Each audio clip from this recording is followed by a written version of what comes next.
Hello friends, எல்லோரும் எப்படி இருக்கீங்க? நல்லா இருக்கீங்களா? Welcome to Shivani Curry vlogs. வாங்க விளாக்குள்ளே போகலாம்.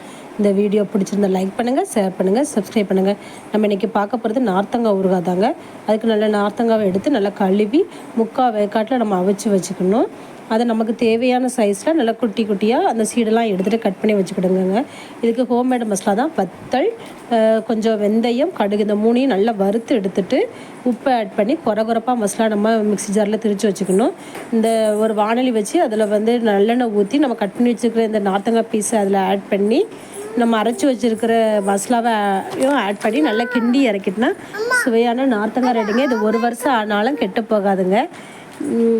இது வந்து நான் தயிர் சாதம், தக்காளி சாதம், சாம்பார் சாதம், பருப்பு சாதம் எல்லாத்துக்கும் வச்சு சாப்பிட செம்ம டேஸ்ட்டாக இருக்குங்க. இதில் வந்து நம்ம கடுகும் வெந்தயமும் சேர்க்குறதுனால அது வந்து நல்ல ப்ரிசர்வேட்டிவாக இருக்கும்.